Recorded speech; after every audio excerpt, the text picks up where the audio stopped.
하나님의 말씀은 요한계시록 1장 4절부터 보시겠습니다. 요한계시록 1장 4절부터 8절까지 말씀입니다. 다 함께 읽겠습니다. 시작. 요한은 아시아에 있는 7교회에 편지하노니 이제도 계시고 전에도 계셨고 장차 오시리와 그의 보좌 앞에 있는 7영과 또 충성된 증인으로 죽은 자들 가운데서 먼저 나시고 땅의 임금들의 머리가 되신 예수 그리스도 말미암아 은혜와 평강이 너희에게 있기를 원하노라. 우리를 사랑하사 그의 피로 우리 죄에서 우리를 해방하시고 그의 아버지 아들을 위하여 우리를 나라와 제상으로 삼으신 그에게 영광과 능력이 세세토록 있기를 원하노라.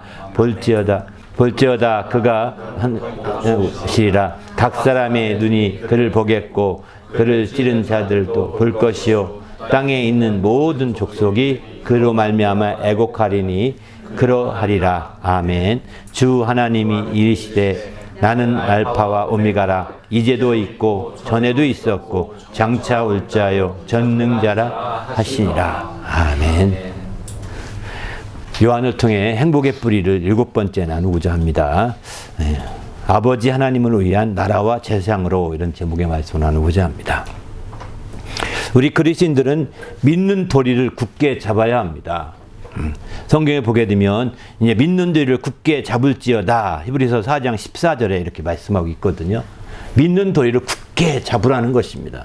근데 이 믿는 도리라는 것이, 우리가 도리라고 우리가 이 말을 들을 때 어떤 도덕적인 것을 생각하기 쉽고, 윤리적이거나 도덕적인 어떤 계명 같은 거 생각하기 쉬운데, 사실은 이 도리라는 것이 윤리적인 또는 도덕적인 계명이 아닙니다.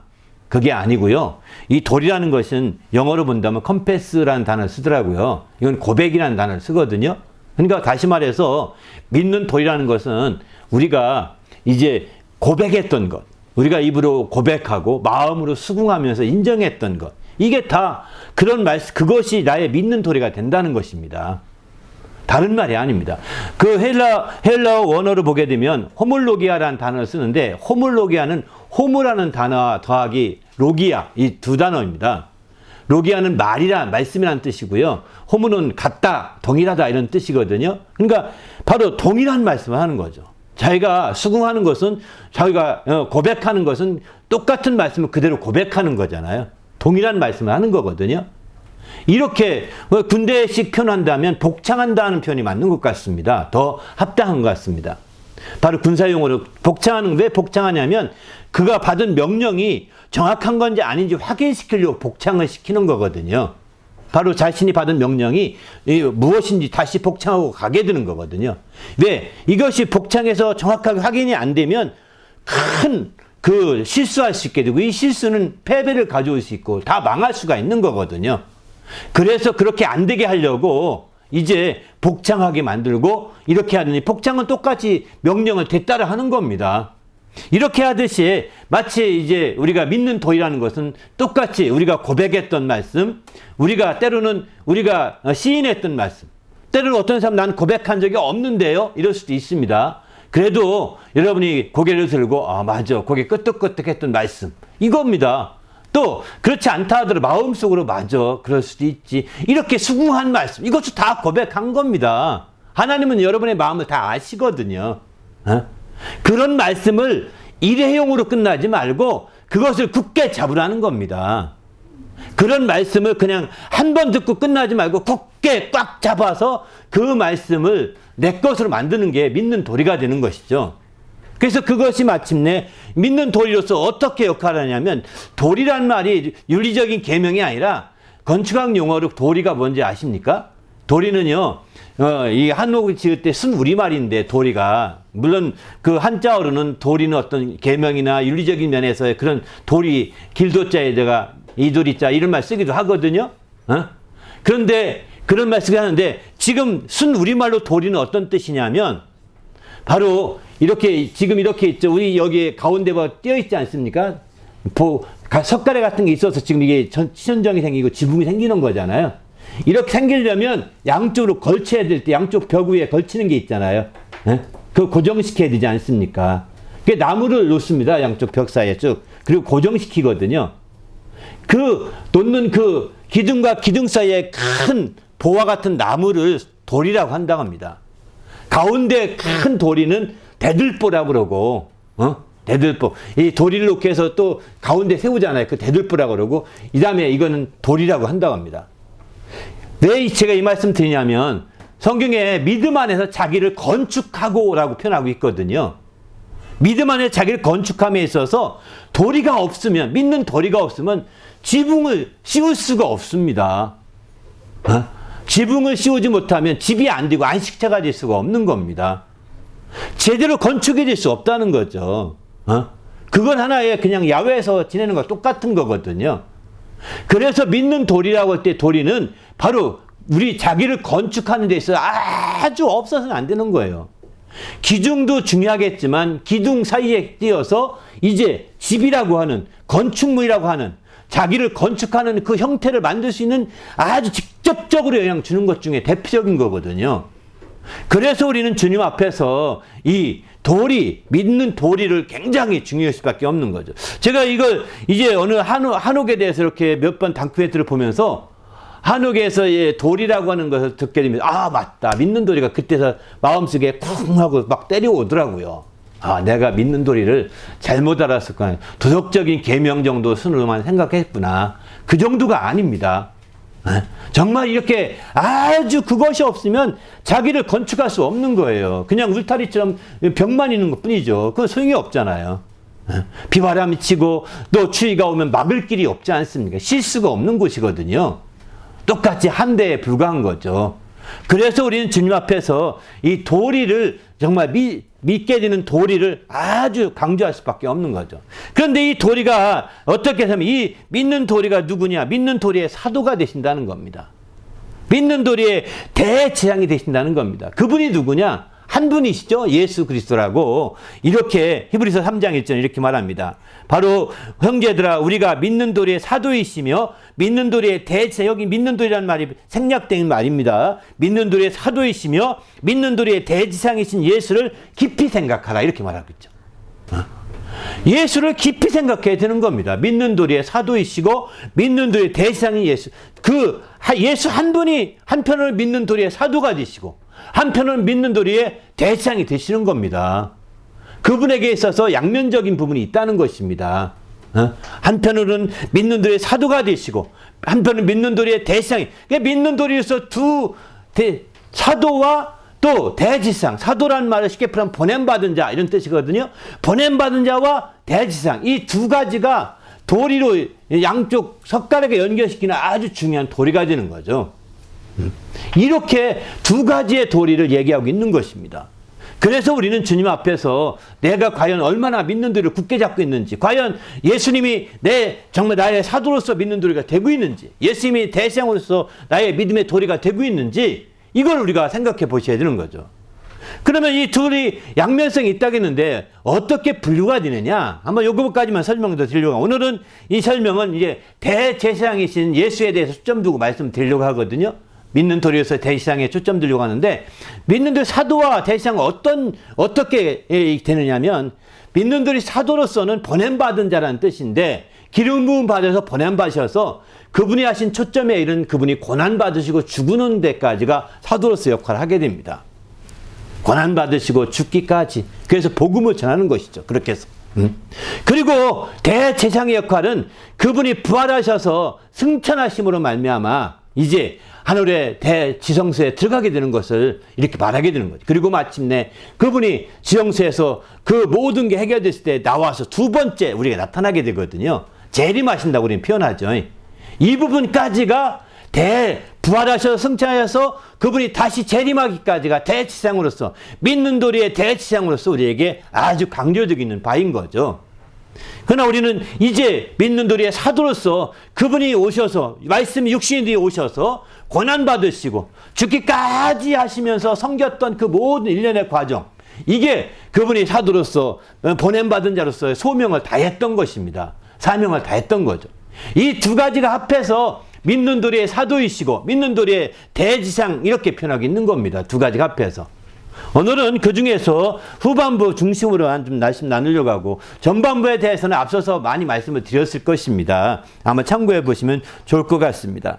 그러면 하나님이 우리의 믿는 도리의 대상으로서 우리의 어떠한 역사를 하고 계시느냐, 우리 주님께서. 우리 성경에 보게 되면 이렇게 말씀하시죠. 믿는 도리로서 주님이 어떻게 역사하시느냐. 히브리서 6장 20절에 보게 되면 바로 믿는 도리의 대지상이신 우리 주님이 대상이 되어서 우리를 위하여 들어가셨다, 이렇게 표현하지 않습니까?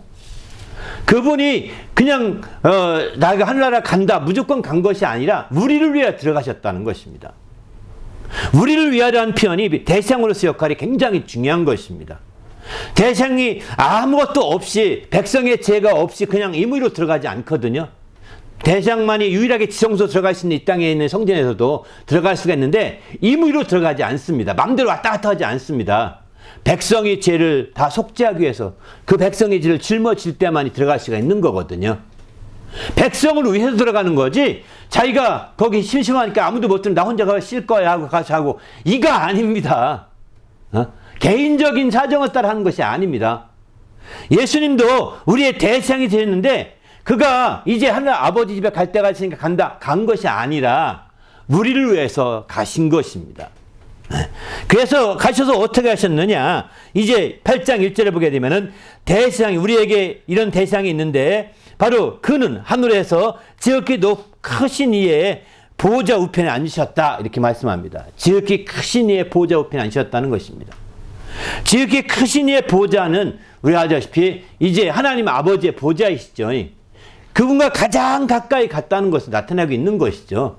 대제사장이 지금 가장 대상이 하나님의 속죄소라고 하는 곳, 하나님의 계신 곳이라고 상징되는 속죄소, 거기에 가장 가까이 가는 게 대상이기 때문에 여기서 예수님이 그렇게 표현되고 있는 것이죠. 바로 하나님과 가장 가까이 가는 겁니다. 하나님 이름을 두시는 곳에 가장 가까이 가는 것이 대장인데 바로 여기 예수님도 그렇게 해서 가장 가까이 심지어 우편에 앉으셨다고 이렇게까지 말씀하고 있습니다. 그런데 그분이 그 하신 일만 봐도 대상인 거 분명한데 그분이 성품이 어떠냐, 대상인 그분의 성품이, 이걸 보면 더 확실하게 우리가 신뢰를 하게 되죠. 바로 히브리서 2장 17절 보게 되면 그분은 하나님의 일에 자비하고 신실한 대상이 되어 백성의 죄를 속량하게 함이라, 이렇게 표현합니다. 그분은 하나님 일에 자비하고 신실한 대상이 되어서 백성을 우리를 위한다고 했는데 바로 백성의 죄를 속량하려고 들어가신 거라는 겁니다. 백성의 죄를 속량하되 우리를 위하여 들어가되 그분이 자비하시고 신실하신 분이라는 거예요.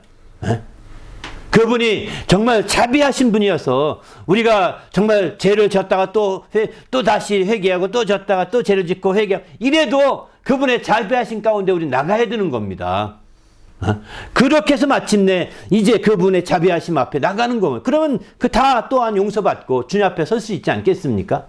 또 그분이 신실하신 분이십니다. 신실하다는 것은 아주 믿음직스럽고 성실한 분이라는 뜻이잖아요.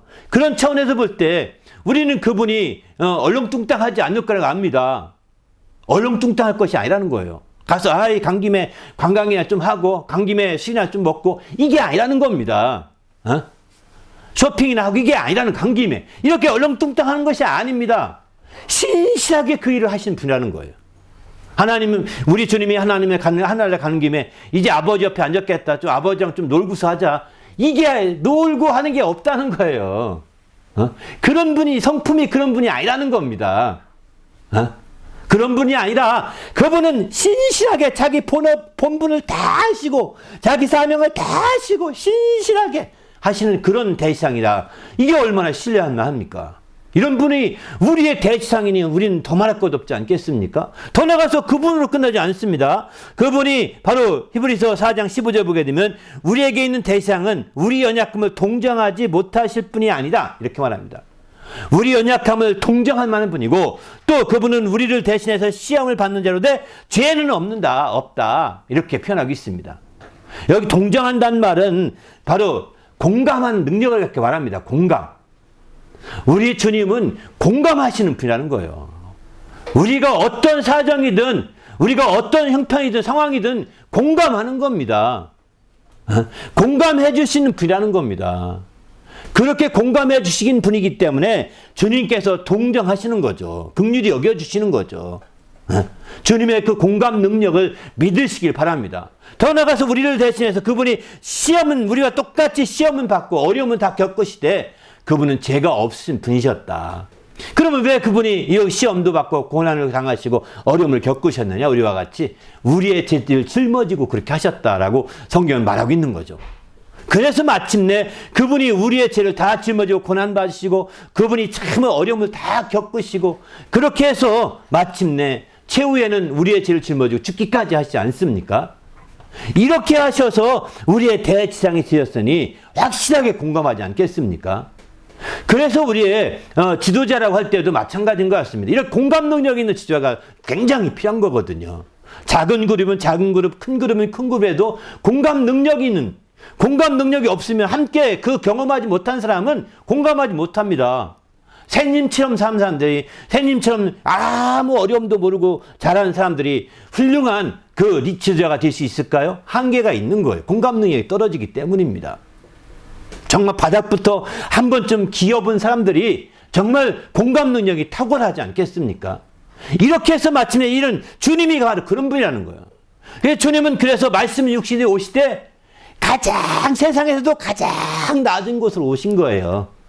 가장 낮은 곳에 산 겁니다. 그게 어딘지 아십니까? 갈릴리 지방이요. 그 지중해 해변보다 마이너스 150m, 190m, 200m 낮다고 그럽니다.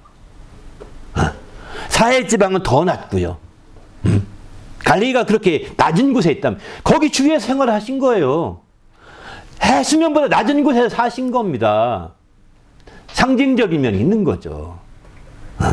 그렇게 하셨던 것은 그가 우리의 모든 저 낮은 사람들을 공감하고자 하는, 동정하고자 하는 그런 분이셨다는 것. 그분이 우리의 대지상이라고 하는 것, 우리의 참된 지도자라고 하는 것, 여기에 대한 믿음을 가져야 되는 거죠. 그럴 때 마침내 우리가 주님 안에서 참된 행복을 누리고 더 큰 기쁨을 누릴 수 있는 거죠. 우리 모두도 이런 주님의 행복을 누리는 성도가 될 수 있기를 예수님의 이름으로 부탁을 드립니다. 할렐루야. 그런데 성경에 보면 이런 말씀을 합니다. 주님이 대지상이라고 지금까지 말씀드렸는데 히브리서에 보면 주님이 제사장이라고 표현도 하십니다. 대지상이라고 했는데 제사장이라고 표현해요. 차이는 뭐냐면 제사장들은 성소밖에 못 들어갑니다. 성전 안팎에서 활동하는데 성소에까지 가서 하나님을 섬기는 일이 제사장들이고 대지상은 지성소까지 들어가는 거거든요. 성소에도 섬길 수 있지만 지성소 유일하게 들어가는 존재가 대지상입니다. 그런데 대지상을 하면서 이렇게 말합니다. 이건 뭘 의미하냐면 바로 우리 주님께서 제사장으로서 섬긴 것을 가르쳐 말하는 겁니다. 제사장은 섬기는 데 초점 두고 있는 거거든요. 대우받는 게 제사장이 아닙니다. 섬기는 것입니다. 우리를 위하여라고 표현 쓰듯이 이렇게 섬기는 것입니다. 그래서 제사장으로서 이제 내가 인자가 온 것은 성경을 받으려 함이 아니라 섬기려 하고 대속물로 주려 합니다. 이렇게 표현하죠. 대속물로 줄 때까지 섬기는 일련의 과정은 다 제사장들이 하는 일이거든요. 대속물로 드려진 이후에는 드디어 그 피를 가지고 대지상으로 들어가는 것입니다. 여기서 차이가 있는 거죠. 그러니까 예수님은 제사장으로서 섬기다가 대지상으로서 마침내 이제 이렇게 하나님의 자기 피를 가지고 하나님의 성전에 들어가시게 된 거죠. 이런 일련의 과정들을 보면서 믿음의 도리로서 이제 대지상에 대해서 얘기하고 있는 거죠. 우리는 그런 측면에서 이제 예수님이 제사장으로서 사시다가 그렇게 섬기시다가 자기를 세속물을 내놓고 죽기까지 드려진 후에 드디어는 그 피를 가지고 대지상으로서 마침내 들어가신 거예요. 부활하셔서 들어가시게 되는 거죠. 그런데 그러면 그분이 대지상으로서 그 성소에 들어가서 어떤 일을 하시느냐? 지금도 그분은 대지상으로서 일을 하고 계십니다. 지금도 놀고 계신 것이 아닙니다. 하나님 보좌 우편에 앉아 계시다고 하니까 아이고 주님은 좋겠다. 좋은 데 앉아 계시니 얼마나 좋아. 이거 아닙니다. 주님은 지금도 일하십니다. 진행 중에 있는 것입니다. 대표적인 일이 뭐냐? 로마서 8장 34절 보게 되면은 이렇게 하나님 우편에 계신 자여 우리를 위하여 간구하시는 자신이라 이렇게 표현하죠. 여기는 하나님 우편에 계셨다. 하나님 우편에 앉으셨다 하지 않고 계시다. 일하고 있음을 나타내는 표현을 이렇게 쓰고 있습니다. 하나님 우편에 계신 자여 우리를 위해 간구하시는 자시다. 이렇게 표현하고 있죠. 왜 이 강구가 중요하냐면 바로 대상이 가장 지성소에 들어가서 하는 일 중에 대표적인 일이 바로 향을 피우는 일이거든요. 레위기 16장 한번 말씀 봐보실까요? 16장 12절부터 13절 말씀 한번 다 함께 읽어보십시다. 이게 대상이 하는 일입니다. 함께 읽겠습니다. 시작. 향료를 가져다가 여호와 앞 제단 위에서 피운 불을 그것에 채우고 또 곱게 간 향기로운 향을 두 손에 채워 가지고 회장 안에 들어가서 여호와 앞에 분향하여 향연으로 증거계 위 속죄소를 가리게 할지니 그리하면 그가 죽지 아니할 것이며. 예. 향을 잘못 피우면 죽게 됩니다. 심각한 문제예요. 대상으로서 삶이나 중요한 문제예요. 이 엄청난 문제를 가지고 있는 거거든요. 향은 피우면 좋고 안 피워도 아닙니다. 반드시 피우되 그 증거계의 속죄소, 이 법궤라고도 표현하는데 법궤에서의 속죄소, 시은자라고 하거든요. 거기 걸 덮어야 되는 거예요. 그걸 안 덮으면 죽게 되는 겁니다. 자기 할 일을 안 했기 때문에. 그걸 덮게 하기 위해서 향기로운 향을 조금만 갖고 하는 게 아닙니다.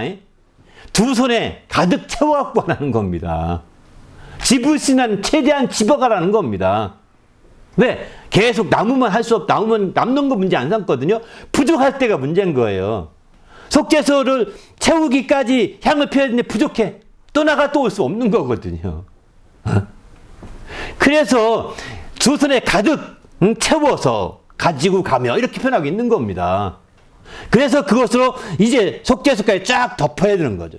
이게 덮는다는 걸 뭘 의미하냐면 바로 이 향연은 뭐를 나타내냐면 요한계시록에 보게 되면은 요한계시록 이제 8장 3절과 4절에 보면 이게 향연은 성도들의 기도를 나타내거든요.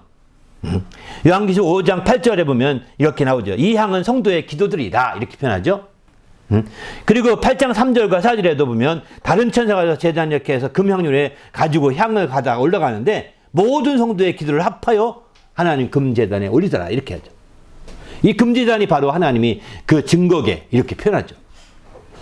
이렇습니다. 그러니까 기도로 하나님이 오지 않되 계시냐 속죄소라고 하는 시은자 그 위에 앉아 계신 것으로 성경 이렇게 표현되거든요. 거긴 마치 보좌와 같은 겁니다. 한날의 성전에서 하나님의 보좌라고 표현하지만 성전의 이 땅의 성전에서는 하나님 이름을 두는 곳을 그 속죄소 거기에 하나님의 천사가 하나는 등받이 하나의 날개는 팔바지 이렇게 해가지고 양 두 천사가 지금 법궤를 호위하고 있거든요. 하나님이 그 가운데 거하시는 것으로 얘기하고 있습니다. 다시 말해서 그 향을 피워서 그 향이 그걸 덮으라는 것은 하나님께까지 향달시키라는 겁니다.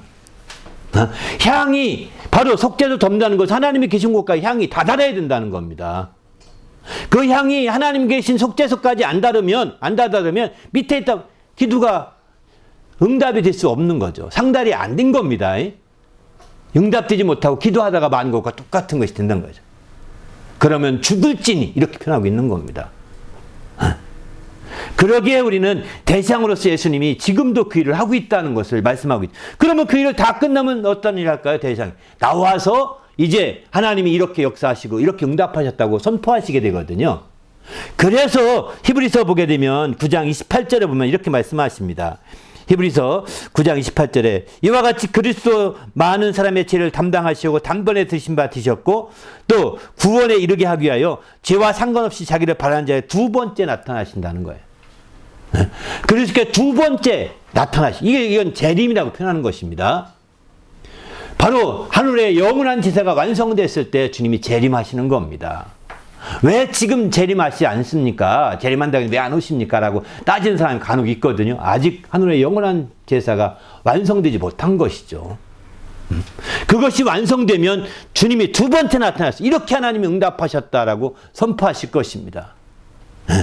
바로 대상의 역할이에요. 그 역할을 주님은 지금도 하고 있고 진행 중에 있고 마침내 그것이 완성되면 두 번째 나타나시게 될 것입니다. 그런데 이 두 번째 나타나실 때는 주님이 또 이제 하늘에서 올라가서 기도만 하시는 것이 아니더라는 것을 주님이 직접 말씀하신 말씀 통해 알 수 있는데, 요한복음 14장 1절에서 3절까지 보게 되면 이런 말씀하죠. 한번 이 말씀 한번 읽어볼까요? 1절부터 3절 시작. 너희는 마음에 근심하지 말라. 하나님을 믿으니 또 나를 믿으라. 내 아버지 집에 거할 곳이 많도다. 그렇지 않으면 너희에게 일렀으리라. 내가 너희를 위하여 거처를 예비하러 가노니 가서 너희를 위하여 거처를 예비하면 내가 다시 와서 너희를 내게로 영접하여 나 있는 곳에 너희도 있게 하리라. 예. 주님이 기도하시면서 하늘에서 영원한 지사를 이룰 뿐만 아니라 또 주님이 추가적으로 하는 일은 뭐냐면 이 일을 하신다고, 이건 예수님이 직접 하신 말씀이거든요. 하늘에서 거처를 예비한다는 것입니다. 우리가 거할 수 있는 그 처소를 예비한다는 것입니다. 바로 그것이 다 예비가 되면 다시 와서 너희를 데려가겠다 말씀하시죠. 그게 바로 재림이죠. 이것은 주님이 직접 하신 말씀이에요. 그런데 히브리서를 통해서는 주님께서 로마서를 통해서는 이제 기도하시고 또 모든 것이 다 일반 대시장의 입장에서 이제 진행되는 일들을 그대로 표현하고 있는 것이죠. 이런 일들이 대지향으로서 지금 주님께서 역사하고 있다는 것을 오늘 성경을 통해 우리가 눈여겨봐야 됩니다. 그렇지 않게 되면 우리의 모든 것들은 허사가 될 수밖에 없는 거죠. 그런데 오늘 본문에 보게 되면 이렇게 말씀하죠.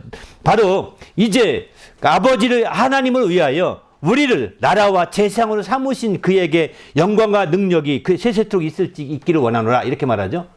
바로 하나님 아버지를 위해서 우리를 나라와 제사장으로 삼으셨다는 것입니다.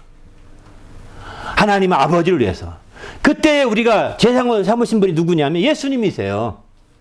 예수님이 우리를 제사장으로. 그때 우리가 할 일은 뭐냐? 예수님이 제사장으로 섬겼던 일들을 우리가 섬기고 그 일을 위임해 주는 것이죠. 예수께서 제사장으로 섬겼던 일들을 우리가 섬길 수 있도록 위임해 주는 거예요. 그래서 제사장을 삼으시는 겁니다. 그런데 나라란 말이 있죠. 나라와 제사장이 같은 얘기잖아요. 같이 취급되는 이유가 뭐냐면 왕 같은 제사장이기 때문입니다. 베드로후서에 보면 왕 같은 제사장이요 너희가 거룩한 나라다 그랬거든요. 왕 같은 제사장이라는 것은 왕권을 가진 제사장이라는 뜻입니다. 왕처럼 다스리는 제사장이라는 것입니다. 그저 그 왕 행세하는 왕처럼 연기하는 제사장이 아닙니다. 연기하는 제사장이 아니에요. 배우처럼 하는 제사장이 아니에요. 왕노릇 한다고 하니까 마치 배우같이 하는 것처럼 오해하는데 아닙니다. 왕권을 행세하는 것을 왕노릇 한다라고 표현하고 있거든요. 요즘 왕이 아는 자들이 왕처럼 행세하고 얼마나 많이 합니까? 영화 보십시오. 한국 드라마 보시면 왕노릇 하는 자가 많잖아요. 그런데 그런 정도 왕노릇이 아닌 실제 왕권을 가지고 제사장이 되는 겁니다. 그 왕권에는 왕과 나라는 같이 되잖아요. 주권이 같잖아요. 오늘날의 시민사회, 민주사회에서나 시민들에게 주권이 있기 때문에 왕이 없기 때문에 다르게 해석하지만 실제 왕국에서는 왕이 나라입니다. 왕이 없으면 나라가 망하는 겁니다. 그래서 왕 하나만 잡으려고 막 달려오는 거거든요. 왕 하나만 잡으려고. 그런데 왕이 피하니까 소용이 없는 거죠. 옛날에 청나라 때 정말 인조 대왕이 잡혔지 않습니까? 왕이 저 남쪽으로 갔더라면 달랐을지 모릅니다. 그때 피신 못하고 왕 잡힌가 나라가 망한 겁니다. 왕 하나만 잡으려고 그 전까지는 그 전쟁이 성 하나하나 부시기 작전이 해서 들어오거든요. 근데 이 한반도는 산성이 많아서 그렇게 어렵다고 합니다. 그런데 이제 그 무기가 발달되고 속력이 생기게 되면서 그걸 피해서 그냥 아주 단기간에 왕을 체포하려고 하는 겁니다. 왕을 체포하려고. 그게 청나라가 그렇게 해서 마침내 이제 했던 거죠. 그러나 그전에도 그런 시도했지만 이제 그런 시대에 왕들이 벗어나니까 나라가 유지되지 않습니까? 왕과 나라는 정말 같은 거예요. 주권이 왕에게만 있기 때문입니다. 그래서 왕 같은 제사장이 나라요 제사장 이렇게 했던 왕 같은 제사장이라는 표현입니다. 왕권을 가진 제사장으로 삼으셨다는 것입니다. 그러면 언제부터 왕권을 가진 제사장으로 다스려 역사하게 되느냐? 첫째 부활에 참여할 때부터 그렇게 하게 되는 거죠. 바로 요한계시록 이제 20장 6절에 보게 되면은 바로 이제 하나님과 그리스도의 제사장이 되어서 바로 1000년 동안 그리스도와 더불어 왕노릇하게 된다. 이렇게 말하고 있거든요. 바로 우리가 첫째 부활에 참여하게 되면 그렇게 할 수 있다는 걸 보여주고 있는 거죠. 근데 지금은 그러면 지금은 어떠냐? 지금은 아니라는 거예요. 지금은 이 땅에서의 재앙이 아니기 때문에 그렇습니다. 이 땅에서 왕 같은 재앙이 아니거든요. 여기 하나 한 말씀 읽고 넘어가 볼까요? 히브리서 8장 4절에 보게 되면 예수께서 만일 땅에 계셨더라면 재앙이 되지 아니하셨을 것이니 이렇게 표현하죠. 예수님이 재앙이라고 말씀드렸지만 앞서서 땅에 계실 때는 재앙이 아니라는 겁니다. 왜 아닐까요? 땅에 있을 때는 레위인을 통해서 재앙이 나오거든요. 예수님은 레위 지파가 아니에요. 유다 지파거든요. 그러니까 재앙 지파가 아니기 때문에 재앙이 될 수 없는 겁니다. 땅에서는 재앙이 아니에요. 예수님은 땅에서는 재앙이 아니에요. 예수님은 땅에서는 대상이 아닙니다. 땅에서는 재앙도 아니고 땅에서 재앙이 우리도 마찬가지. 우리가 하나님이 재앙 삼으셨다고 하니까 땅에서 나도 재앙이다. 이단들은 재앙된 것처럼 마치 여기다 12개의 패를 달고 말이죠. 막 이렇게 거두먹거리면서 내가 재앙이다. 하나님의 이런 식으로 다니는 이단들이 교주들이 많습니다. 왜 그럴까요? 땅에서 재앙이라는 거예요. 거짓말입니다. 성경에 우리의 재앙은 땅에서 아니에요. 땅에는 이미 레위인 재앙이 있습니다. 하나님이 그들로 하도록 레위 지파를 하나님이 거룩하게 구별시켰습니다. 그런데 이제 그렇지 아니하고 누가 그렇게 자찬해서 자청해서 재앙으로 말한다면 이건 틀린 거예요. 비성경적인 겁니다. 예수님도 땅에서는 재앙이 되지 않았을 거라는 거예요. 될 수가 없다는 겁니다. 한마디로 말해서. 우리도 마찬가지입니다. 우리가 이 땅에서 부활하신 이후에나 이것이 가능해요. 예수님도 부활하신 이후에나 마침내 재앙으로서 다 이룬 이후에 가능한 거죠. 우리도 부활하신 이후에나 이 모든 게 가능한 거죠. 우리가 부활하기 전에는 재앙으로서 역할을 감당하지 못하게 되죠. 우리도 이제 주님 안에서 첫째 부활에 참여해서 이처럼 정말 왕 같은 재앙이 되어서 참으로 하나님 영광을 드리는 성도가 되시기를 예수님의 이름으로 부탁을 드립니다. 할렐루야. 그런데 여기에 한 가지 더. 그러면 우리가 이런 재상으로서 정말 주님이 재상 삼으셨는데 이런 재상으로서 소임을 다하기 위해서는 어떻게 해야 되느냐? 가장 필요한 것이 무엇이냐? 바로 이 말씀입니다. 호세아서 4장 6절 말씀 함께 읽겠습니다. 호세아서 4장 6절 시작. 내 백성이 지식이 없으므로 망하는도다. 내가 지식을 버렸으니 나도 너를 버려 내 재상이 되지 못하게 할 것이요. 내가 내 하나님 율법을 잊었으니 나도 내 자녀를 잊어버리리라. 네. 경고하는 호세아서의 경고입니다. 우리가 하나님의 재상으로서 역할을 다하기 위해서는 하나님의 아는 지식이 버려서는 안 된다는 거예요. 하나님의 아는 지식을 소홀히 여기거나 홀대 여기거나 하나님의 아는 지식을 버려서는 결코 안 되는 것이죠. 그런 자들은 하나님도 그들을 소홀히 여기고 홀대하고 그를 버려서 내 재상이 되지 못하게 하겠다라고 이렇게 단언하고 계십니다. 그러기에 우린 주님 앞에서 하나님께서 말씀하신 그 말씀의 지식, 하나님 아는 여기 지식이 없으면 안다고 할 때 이 지식이 일반 세상 지식이 아닙니다. 세상 지식은 갈수록 차고 넘쳐갑니다. 하나님 아는 지식입니다. 하나님을 아는 지식입니다. 앞서 인용했던 베드로 후서 3장 18절 말씀, 하나님을 아는 지식에 안에서 자라가라고 하지 않습니까? 그 지식이 더 번성하고 더 지식이 성장하고 지식이 더 축적되어서 더 발전되어 가야 된다는 겁니다. 그렇게 되는데 그 지식에 관심이 없어요. 그 지식에 초점을 안 두어요. 그러면 그 지식을 버린 것과 다름이 없는 거죠. 한 번 듣고 끝나버려요. 그러면 쌓이지가 않잖아요. 밀려가 버리잖아요. 그죠? 버린 것과 다름이 없지 않습니까? 이렇게 되면 이런 왕 같은 재앙이 되지 못하게 하나님이 버리겠다는 겁니다. 버려버리겠다는 거예요. 더 나가서 여기 그 다음에 그 지식이 모아진 것이 뭐냐? 율법이거든요. 지식을 집대성시켜서 정리한 게 율법입니다. 구약에. 이 율법을 잊어버리면 나는 내 자녀까지도 잊어버리겠다. 재상 되지 못하는 건 말할 것도 없고 내 자녀까지도 내가 깔끔하게 잊어버리겠다는 거예요. 씻어서. 주님이 잊어버리겠다는 것은 엄청난 경고입니다. 진짜 잊어버릴 수 있는 분이세요. 전능한 능력 가지고 잊어버린다고 하면은 잊어버리는 겁니다. 아는데 왜 그러세요? 우리가 당신은 전능하시잖아요. 전지하시잖아요. 다 아시잖아요. 알면서 왜 그러세요? 모른다고 하세요. 이게 아닙니다. 나는 널 모른다고 할 때 진짜 모르는 겁니다. 주님이 만강의 능력을 사용하신 겁니다. 만강의 전능성을 사용하신 거예요. 그러면 지워지는 겁니다. 저도 만강의 능력이 그거 참 심각함을 조금 느꼈는데, 그거 뭐냐면 근해 공식을 몰라서 제가 학교에 떨어졌거든요. 말이 됩니까? 근해 공식 중에서 루트 안에 뭐가 들어있잖아요. 루트 안에. 예?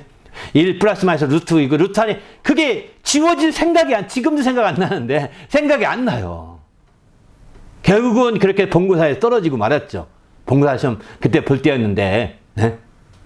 그런 것처럼 하나님이 저 인간도 지워지면 생각 안 나는데 하나님이 능력을 가지고 지워버리면 모르는 거예요. 여러분의 자녀가 하나님의 기억 속에 있길 원하십니까? 아니면 하나님의 기억 속에서 지워지기 원하십니까? 당신의 손에 달려있는 거예요. 그래서 우리는 주님 앞에서 우리가 더 철저히 하나님 아는 지식이 더 발전되고 성장해 가야 되는 거죠. 그렇게 될 때 드디어 마침내 우리가 주님의 삼으신 제상으로서의 역할을 잘 감당하시지 않겠습니까? 우리 모두도 주님 앞에서 이런 멋진 죄의 신앙생활을 할 수 있기를 예수님의 이름으로 축원합니다. 할렐루야. 결론적으로 말씀드립니다. 그러면 이렇게 나라와 제상으로서 정말 하나님 아버지께 뿌리를 내리게 되면 우리는 어떤 행복을 맺을까요?